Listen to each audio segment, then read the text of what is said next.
স্বাগতম সবাইকে। আজকে আমরা জানবো মার্কেট কম্পিটিশন নিয়ে। আপনি যখন ব্যবসা করছেন অবশ্যই আপনার কম্পিটিটরস থাকবে যারা একই রকম প্রোডাক্ট কিংবা সার্ভিস দিয়ে থাকে। আপনার কম্পিটিশন কারা এবং তারা কি করছে এই ব্যাপারে আপনাকে কিন্তু সবসময় খোঁজখবর রাখতে হবে। আপনি যখন আপনার কম্পিটিটরদের এই কার্যক্রমে খোঁজখবর রাখছেন তখন আপনি আপনার নিজের প্রোডাক্টটাও কিন্তু ইমপ্রুভ করতে পারবেন এবং তাদেরকে পিছনে ফেলার জন্য বিভিন্ন রকম মার্কেটিং ক্যাম্পেইনও বানাতে পারবেন। যেমন রাইড শেয়ারিংয়ে পাঠাওয়ের কম্পিটিটর হচ্ছে উবার।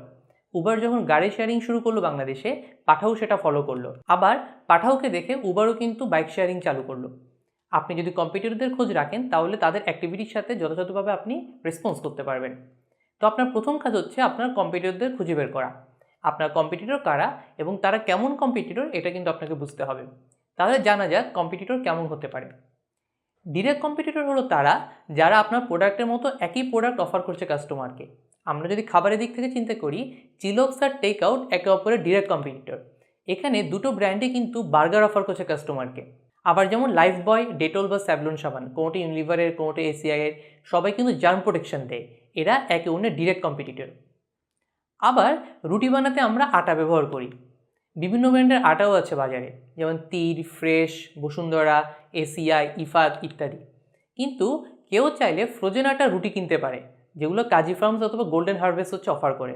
এরপর চুলায় ভেজে সে ফ্রোজেন আটা খেয়ে ফেলতে পারে, তার কিন্তু আর আটা কেনা লাগলো না।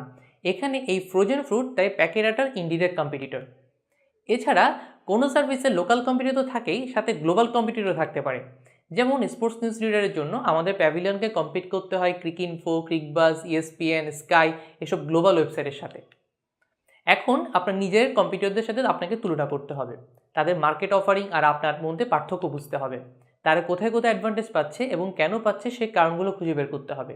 আপনার বিজনেসের এমন কোনো অ্যাডভান্টেজ কি আছে যা তাদের নেই সেটাও আপনাকে বের করতে হবে। যদি এরকম কোনো অ্যাডভান্টেজ থেকে থাকে তাহলে অবশ্যই তা ব্যবহার করে আপনাকে এগিয়ে যেতে হবে তারা টের পাওয়ার আগেই। সেই সাথে আপনাকে কম্পিটিটিভ এজও খুঁজে বের করতে হবে যেটা আপনার কম্পিটিটরদের নেই। মনে রাখবেন, brand image and reputation is the most difficult advantage to create and most difficult to recreate or copy. এবং technological advantage is always short lived, কারণ সহজে এটা কপি করা যায় যদি না এটা পেটেন্ট করা হয়ে থাকে। আরেকটা জিনিস মনে রাখবেন, প্রাইসিং কখনো লাস্টিং অ্যাডভান্টেজ হতে পারে না।